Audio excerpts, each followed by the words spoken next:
Hello, everybody. Welcome to the Entrepreneurial Truth Podcast. And my guest today is Natalie Sisson, and she is a New Zealand entrepreneur, author, speaker, host of the Untapped podcast, and a triathlete. After ditching a successful corporate career and co-founding a technological company, or a technology company in English, Natalie decided to monetize her humble 6-month-old blog, The Suitcase Entrepreneur, into a multiple six-figure online education platform back in 2010.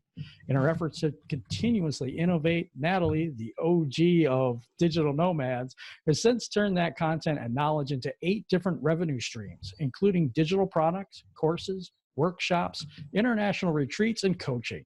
These days, she's passionate about helping others leverage their unique set of skills, knowledge, and experience to earn a living and make an impact from everywhere by simply being them. Welcome to the show, Natalie.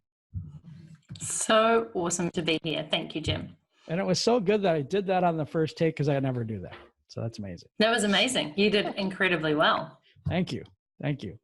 So for those of you that don't know who you are, would you tell us who you are and what you do? So I'm Natalie Sisson. There is an accent here because I'm from Wellington, New Zealand. I live in one of the most beautiful countries in the world. I have traveled to 70 countries in the world. And as you alluded to there, for about 6.5 years, lived full-time out of my suitcase, which I think, Jim, is when you and your wife first came across me, traveling the world, teaching people how to run an online business from anywhere. And what I do now that I'm back in New Zealand, living in a completely 180 degree my life. So I now have this beautiful lifestyle property, 10 acres of land, 2 white German Shepherd dogs who are amazing, 3 chickens because the dog ate one of them last week. I've literally 180 degreed my life, as I mentioned, and it's been quite a journey to kind of be the Suitcase Entrepreneur brand to just me, Natalie Sisson. And in doing that, it's really helped me to understand how do you actually build a business around your skills, your talent, your knowledge, your life experience, and what you love doing. And essentially that's what I'm on a mission to do these days, is help people understand their sweet spot and how they can monetize it and build a business just by being them. That's awesome. That's completely awesome. And yeah, it's an amazing thing to have you on because I'm kind of a big fan and stuff. My wife's a big fan. So I thought it would be amazing to have you on. And I really appreciate your time today. I just wanted to let you know that. Thank you. And speaking of your journey in entrepreneurism, what were some of the things that held you back, like roadblocks or something that was, in your way on your journey? Some of the struggle, maybe. Where do you want to start? No, just kidding. I mean, I really embrace this because I think more entrepreneurs should talk about it. So thank you for asking the question. For me, one of my biggest learnings was in the first 6 months of my journey, first 6 months to a year, I didn't even have an email list. So I was putting out content. I was turning up every day, building a community, writing blog posts, putting my all into it. And I had zero way to monetize that. Ironically, I had no way for people to keep in touch with me, and I had no products on offer, at least for the first 6 months. And I think a lot of that actually came down to, well, 1, I was just figuring out this journey, like how do you build a business from a blog? And 2, I think there was definitely a mindset block there about who am I to kind of build a business, even though it was the one true thing I wanted to do. You know, I'd co-founded a tech company. I now was on that entrepreneurial high. I understood what I wanted to do and how I wanted to show up. But I also think there was a little part of me that was like, if I just keep blogging and building community, that'll be enough, versus actually treating it like a serious business. So one of the first lessons I learned was treat yourself and your project seriously from the get-go, and you'll get serious results. I think a lot of people are hobbyists or side hustlers, and there's nothing wrong with having a side hustle. But I really wish sometimes that we'd have full belief in ourselves early on, even when we feel like a fraud or don't have any idea what we're doing. Just go in with that vision that I'm going to make this thing fly and it's going to be my all, and I'm going to go all in with it, because the results that you get will just be, phenomenal versus half-hearted. Yes, I totally agree with you there. And I think it's very important for people to look deep inside of themselves and to say, is this a business or is it a hobby? I think that's very important for people. Yeah. Because sometimes that question will shake something inside of you. You agree with that? Yeah, Yeah, absolutely, because it forces you to get really honest, right? So if you've been like, oh, I'm just doing this thing on the side and I love it, and then suddenly you're like, I'm going to take this seriously and I'm going to make this a business, it forces you to get really honest with, okay, well, in order for me to do that, what do I actually need to do? And what have I maybe been dilly-dallying around? And what have I not been actually putting my all into? And usually it's fairly obvious. It's like you haven't actually been making the outreach to those clients, or you haven't been, as you said, building your email list, getting more traffic to your site, figuring out your offerings, understanding your ideal avatar, all those things that you need for a business. You've probably been doing all the stuff that you like and is enjoyable, but isn't actually getting you clients and earning you income. Yeah, you do. And that's some of fear too, I think. I think it's because you're afraid you do the things that are easy and pleasing to you, and you kind of avoid the other things like the plague. Yeah. And we all do it. We all do it. I think it's sometimes fear and it's sometimes procrastination. And sometimes they're one and the same, right? Yeah, You that's what I think procrastinate too. because I you're think fearful. I really Yeah. do believe it's, well, I don't know, fear comes in so many different forms, I think. And when you were talking about, am I good enough, or, who's going to listen to me type thing, that like the imposter syndrome type thing. I think that's just a fear of being accepted. Or a fear of being, so many different types of fear. A fear of being found out. Oh, I don't actually know everything that I think I should know. But I love that, because I talk in my community a lot about being a leading learner. Not an expert, not a guru, not the person who has all the answers. Nobody has all the answers. But if you come at it that I'm a leading learner, that means you're a couple of steps ahead of the person that you want to teach, your customer potentially, your community member. And it takes a lot of pressure off your shoulders to just be, I'm still doing this, I'm still learning this myself, but hey, I've had a little bit of success here. I understand this piece, and this piece I can teach you, I can share with you so that you can get up to speed with where I am. It's totally different to, oh, I've had 10 years in this industry or 20 years in this industry and I know everything. I think you should always be learning, and that way be a leading learner. I totally agree with that. Is that how you overcame your self-doubt? Oh, that's a really great question. I think it was, for sure. I realized once I started teaching. So when I finally did actually offer something up, it was a social media bootcamp for entrepreneurs, and it was a workshop. It was a live workshop with real people in an office, and it was fantastic, and it was sold out. And if you hear anything in the background, that is somebody digging up our garden. Isn't that fun? All right. But what I loved about that workshop is I was incredibly nervous. That I was like, oh my gosh, who am I to teach this workshop? And I did not understand how much knowledge I had built up over the years until I started teaching. And then it was just flooding out of me. And to everybody else who was there, they were like, oh, I didn't know this. This is amazing. And I was like, oh, I actually know stuff that people don't know, and they value it and they're paying me for it. This is incredible. Yet if I just stood over to the side, I would have been like, I don't have enough knowledge on this. I haven't been doing it for long enough. I think we all do that. I really do. I do it myself. I mean, I've had a lot of opportunity in this and that, and it's like, it's self-doubt.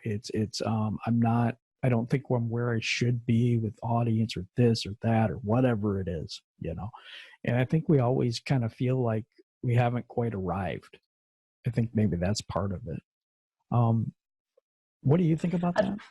I'm so glad you asked. I was about to say, I'd like to suggest that we embrace the never arriving and be okay with always being in that learning and growing state. Because I think if you take that attitude on, one, if you think you've arrived and you've reached your echelon, then you're going to be on a steady downhill decline as people come and overtake you. That's why I love always being a couple of steps ahead, always learning, always upskilling. But two, if you embrace the fact that there's typically going to be days when you doubt, and there's going to be days when you think you've got it all together, and then days when you just don't.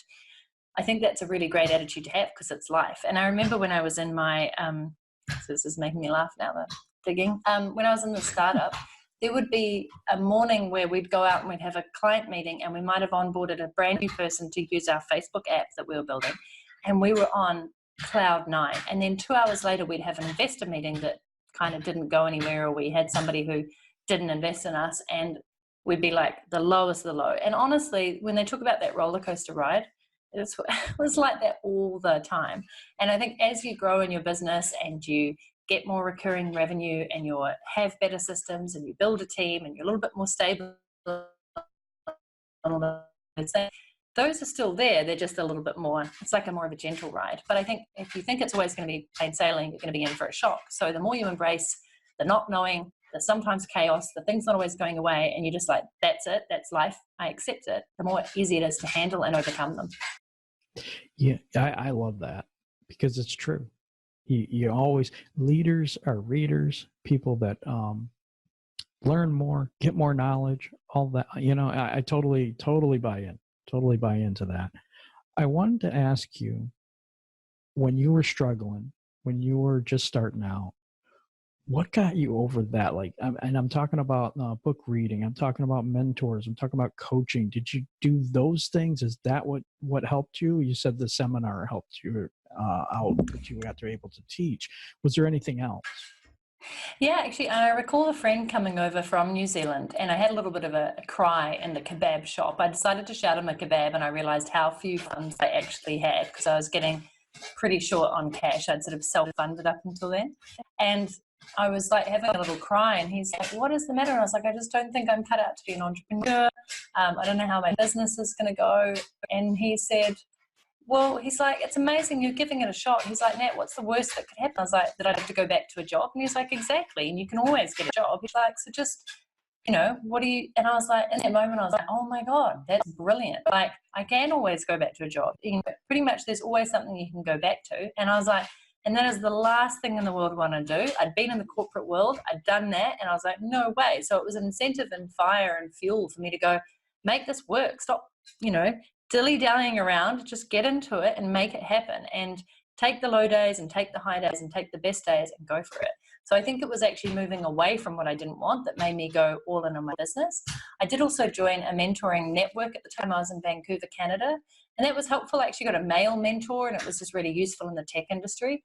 And then when I switched into my own business, I had mentors online. I was reading blogs like crazy, like you said. I was reading books. In essence, those people were my mentors, even if they didn't know it. And I did take myself off to a few strategic events, like Blog World, that I don't think exists anymore, but it's where I met so many of these kind of people that I'd held in high esteem. Now I met them in the flesh and became good friends with them, and opportunities came out of that. So surround yourself with other entrepreneurs is one of the best ways when you are feeling doubts and imposter syndrome to kind of go, well, wait a minute, every single person I've just talked to has had the same doubts or been in the same place that I'm in, or is there right now with me. I'm not alone. I'm not unique. This is part and parcel of being human, and trying to do something courageous that actually matters and makes an impact. So I didn't have an official mentor or an official coach. In fact, I didn't for the first 6 years. But all of my sort of mentors were people that I was reading up on, taking their courses, following their blogs, because blogs were a big thing back then. There was no Instagram and no Facebook. Well, Facebook had just come out. So yeah, I think you can create your own kind of what I call board of mentors. And they don't have to be physical people that you meet in person. That's really good. That is really good. But you do have that opportunity. So a lot of people don't, but I was going to ask you, if you have the opportunity to talk to someone just starting out as an entrepreneur, what would be your advice for them? I know it's kind of a broad topic, but let's even say in the niche of, say, freelance writing or something. I'm trying to get something, just because I wanted you to be able to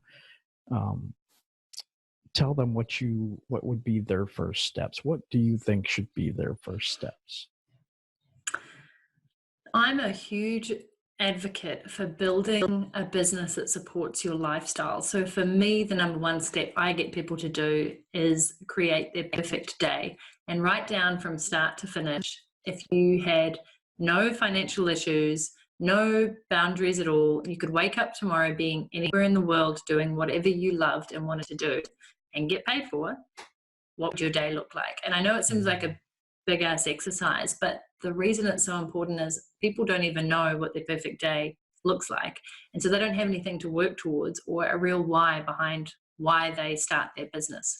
And I think it's really important if you are actually a person who wants real fantastic balance in your life, which I think is achievable. It's a constant renegotiation with different areas of your life. But if you are somebody who's like, I actually only want to work a 5-hour day because I have a family or because I want to do travel and explore in the afternoon, which is pretty much how I live my life. I used to work in the morning and explore in the afternoon. And you need to know that about yourself and then design a business that suits that. If that is the case for you and you only want to work a few hours a day and you want passive revenue, then you need to set your business up from the get-go to be able to do that.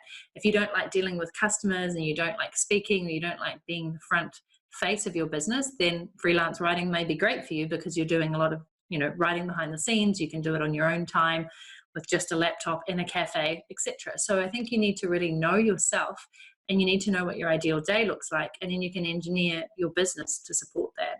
And maybe it's not perfect from the start. You can't just get passive revenue stream from the start, but at least you know what you're working towards, so you can start to say no to things and allow the opportunities into your life that are going to help you build that business that supports your lifestyle. That's good. I wanted to know your years as the Suitcase Entrepreneur. That's a very popular title. It was very catchy. It was really something that people could identify with and say like, oh my God, that's what I want to do. Right. What made you pivot to what you're doing now? Great question. Mainly the 180-degree identity shift that I had when I came back to New Zealand, because Jim, I got here and I was like, well, I feel like I've traveled full time for almost 10 years. I'm now back in New Zealand. I've unpacked my suitcase and switched out a little suitcase to a giant house. It was ridiculous. And it didn't feel that I was coming from a place of authenticity to be talking about travel and digital nomadism when I was now based back in my home country. I also, to be fair, had been doing it for that long. And I saw all these lovely young millennials traveling the world, being in the exact same places I was 10 years previous, on the cusp of understanding and figuring out how to run a business from anywhere, traveling the world, doing all their selfies on Instagram. And I was like, you know what? It's time for other people to be doing this. I don't have to be, I felt like I could pass the torch on to the sort of younger, vibrant audience who were living and breathing what I had already been doing for 10 years. And so for me, it was also a little bit of a case of like, I would like a new challenge and I would like to move on. And who do I now want to serve, and how have I grown up, and what have I learned, and what is the way that I want to show up and contribute. So it was partly to be authentic with where I was at, and partly for a new chapter and to explore how could I expand my skills and put them into different areas. But fundamentally, I still do the same thing. I still get people to understand why they're brilliant and all the potential that they have, and then look at the possibilities that they have to turn that into something that is either a business or a way to monetize what they do so that they can live a great life and make an impact. Fundamentally, at the heart of what I do, that hasn't changed. It's just that the audience and who I sort of serve has maybe grown up with me. Yeah, I get that. You do that for so long. I hadn't even thought about that, but you did that for so long. I don't know if it's burnout, but it's just, okay, I've climbed this mountain. Now what's next? Where's the next mountain? Maybe a little. Yeah, exactly. And I don't say that people should swap out all the time, because it was a long, hard and great journey to get the Suitcase Entrepreneur to where it was, and it was not a light decision to walk away from it. And it actually still exists, and it's going great in its own way because it's got so much love poured into it for all those years. It gets really good organic traffic. And ironically, I'm thinking of not recreating it, but putting some love back into it this year by having contributors who are in the moment right now, digital nomads and suitcase entrepreneurs who can contribute and write blog posts of what they're feeling right now in the moment, because it's so much more important. That's cool. And so that it lives on. And, it still actually makes money, which is really cool. But I think that was 10 years of committing to that. I don't think that people should switch and swap out too often, because it's in those moments where you feel like giving up that often you need to push through and carry on. And I think there's this kind of state these days of people doing that too quickly. Oh, I've been doing this for 6 months. It's hard work. I haven't made any progress. I'm going to switch. And I'm like, no, give it some more time. So while I do think there's times to change and challenge yourself and grow, you will know when that is. It's not when things feel a little bit hard and you feel like giving up. It's when you've really given it a great shot. You've done the best you can. You've looked at every angle. You've improved every part of your business. You've gotten the mentors, the coaching, whatever it may be, and you've done your best. And now you want a change, or the next, as you said, mountain to climb. Yeah, I think it was a case more of you just knew it was time. You have that feeling inside. It's not like you did it for a year or two and like, I want to do something else. No, it was a long time and a long journey. And I think that after a while, it just becomes, I'm not going to say old. I don't want to say that, but I'm just saying, there's got to be something else. I'm growing up. I want to settle down, maybe, that type of thing. So what was the most difficult part about that transition? Releasing this identity that I had lived and breathed for so long, and realizing that I didn't have to be the suitcase entrepreneur. The suitcase entrepreneur was the brand, it wasn't me. And there was a lot of ego in there, right? Like, entrepreneurs have to have ego to do what they do. When you're a front-facing personal brand, showing up on video and podcasts and speaking at events and running retreats and workshops, there's a certain amount of you that you bring to that. And for me, it was almost like having to say goodbye to that era and that side of Natalie in order to bring on who's the new Natalie, and what does she want now, and how does she want to show up. So that was hard. It was also hard because, I love travel, and I still travel. And actually, ironically, I've put more travel back into my year this year, because I've had 3 grounded years in New Zealand with trips to Australia and just 1 to Europe. And this year I've put in like 4 trips, which is awesome. But I really appreciated that grounding. But the other thing that made it hard was coming back to my home country, which is beautiful, and not really. There's something about when you're on the road, you can take on any identity you want, and everybody you meet, you can show up as you are, which I think is a great thing to do. But also they never know you, they don't judge you. You're always a brand new person to them. So you can kind of show up in all sorts of different ways and experiment with what feels great. And when you come back to your home country, you're just who you are and how people kind of know you. I know that sounds strange. And so for me, it was a little bit like, I don't get to take off to exotic places. I'm here now. I actually have to create relationships with people in my community that are close to me. I have to create relationships with local people and nurture those, because I'm not going anywhere anytime soon. Whereas I think when I was constantly traveling, I would keep in touch with all my friends and do my best. But also there was something sometimes quite pleasant about, you'd meet somebody awesome and then you'd move on. You go, that was a great interaction. I probably won't see them again. It is what it is. What a great and grateful meeting that was. Whereas when you're here, you realize you actually have to turn up every day and be part, if you want to be part of the community, and show up and be useful and valuable. And you can't kind of run away from that. I think as a digital nomad, sometimes people run away from stuff because it makes it more exciting, or it's a little bit easier. So that was something I had to deal with too. I like that. If I'm being really honest. Yeah. I mean, that's really, really something, because you can show up as whoever you really want to be when you know you're leaving. Does that mean, I know that's really, really cool, actually, because I had never heard that one before. But yeah, I like that. So now we're transitioning, and you're home, and you're branching out into something, well, maybe not new, but kind of new. How long have you been doing that, the new thing? That feels like, so I've been back in New Zealand for 3 years right now, actually, this month. And it doesn't feel like it's been 3 years, because when I came back home, I actually took a business sabbatical. So I took about 3 months off my business where I didn't do anything on it. We got a new puppy. I was settling into the house. I literally felt a little bit like a house mum, which was hilarious. I was like, oh my God, I don't want this. Not full time.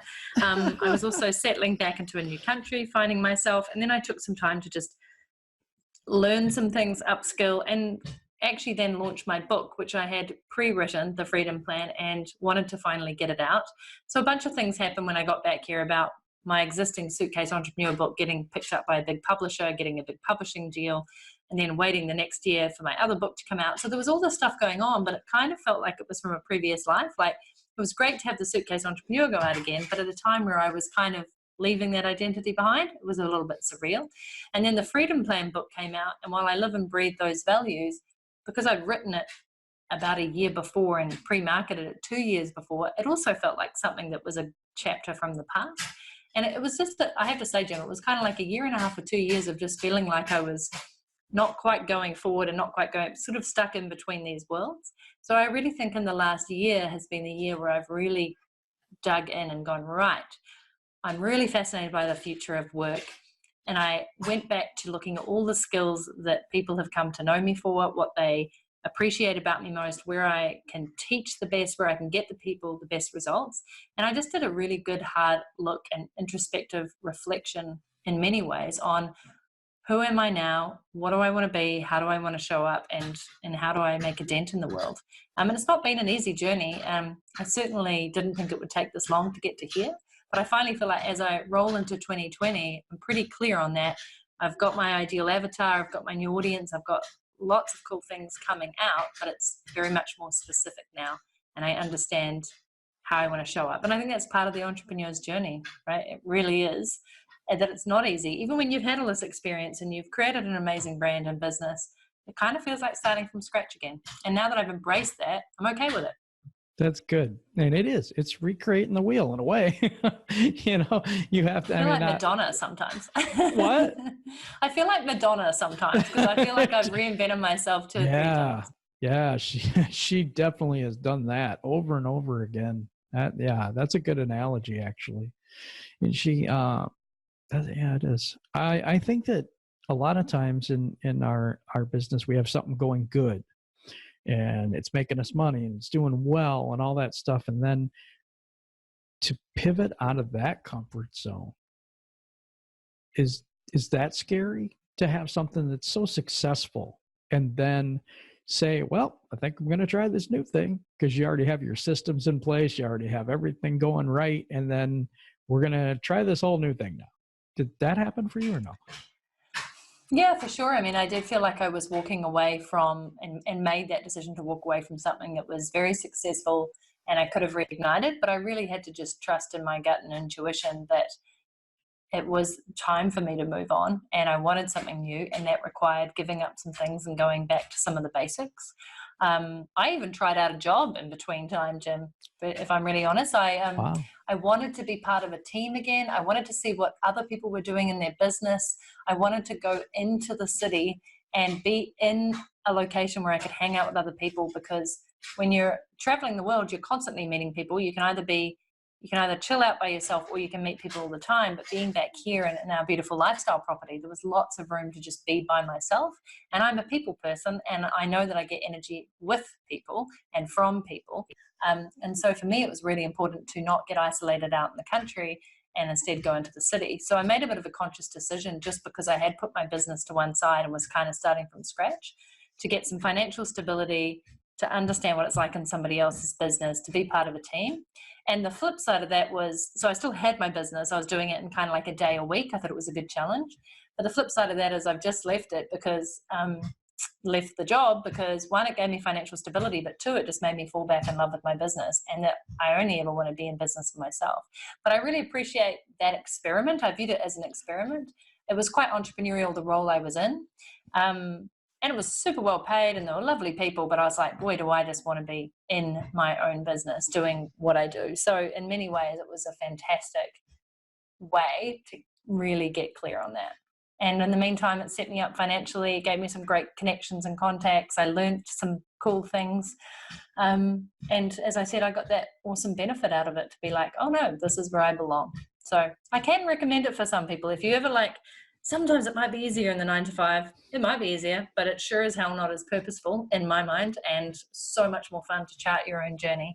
But definitely it was good for me to get back into the head of where quite a lot of my customers are, because I think I'd actually moved so far away from that I couldn't even relate. So in many ways, I kind of view it as the experiential year to get back into the hearts and minds of people who are experiencing it themselves. Yeah, that's amazing. I didn't know you went back and got some sort of a job. I've been quite honest about it with my community, actually. And it was fascinating at the time. And I was also talking to some of my entrepreneurial friends. Yeah. And they were like, you don't know how many times I've dreamed of doing that myself, or how many times in a day I go, maybe I should just get a job, which was quite surprising and lovely to hear from people, to be fair, because I was like, maybe it's just me. But no, plenty of entrepreneurs think that at any time. Even when you're successful, sometimes people are just like, I just think I'd really like a routine and somebody else managing the team, paying the bills and setting the direction. And maybe for some people that works for them and they go back to it. And then there's the other ones who are like, oh no, I need to be doing my own thing. I definitely like to do my own thing. I'm particular about what I want to do. So it's, you know what I mean? But I like the fact that you went back and then you just fell in love with your business again. And I like that. I like that a lot. I wanted you to be able to just take the floor for a little bit and be able to talk to anybody who's watching, and just tell them, you know, anything from your heart to them, to the particular person watching, how you can help them, what you have out, and things like that, and just from your heart to theirs. I always come from my heart. Oh, I know. The best thing that I think is my superpower is seeing potential in people, where they often don't see potential in themselves, and then taking that potential and monetizing it so that they can be paid to do what they love, and, as I said, live a great lifestyle. So the intersection that I love playing in is, as I said, how do you monetize yourself? How do you live a great lifestyle? And how do you make an awesome impact while you're doing that? My particular areas that I'm focusing on right now is that I believe everybody has something that they can teach and turn into a course. I love online courses. As a lifelong learner, I take a lot of courses myself, and I do think it's one of the easiest and best ways to teach what you know and be able to scale that well beyond one-on-one clients, be actually able to make an impact on a lot more people. And I also think that we teach what we need to know, and what we need to learn. So I do think that, you know, it's a wonderful way to get all that knowledge out of your head, but also understand what you don't know yet and where you want to upskill or learn more, expand your mind, growth, and then put that into a course for others to go through. I just think it's a real gift, and it's a gift that everybody actually has, and they're squandering it if they're not taking advantage of it. Not just online courses. I'm a huge fan of writing books and getting books out there, of getting paid to speak and going on stages, in any way that you can turn up and be that leading learner and package all your knowledge and skills into ways that people can consume it, download it, and then actually put it into action so that they can better their life, is pretty much the mission that I'm on. And I do that through my podcast, Untapped podcast, through my videos, through my blog, through my emails, and through my offerings. So if people want more of that, I would love for them to come to me and learn how to get paid to be them. That is so cool. We're going to have links to everything in the description of the show. So we'll talk about that later, but we'll have all that right there. So if you want to talk to Natalie, you can just click the links below, and, you know, you can you're able to either get a course or to get the book or to be able to talk to her and have her help you. Yeah. Say hi to me.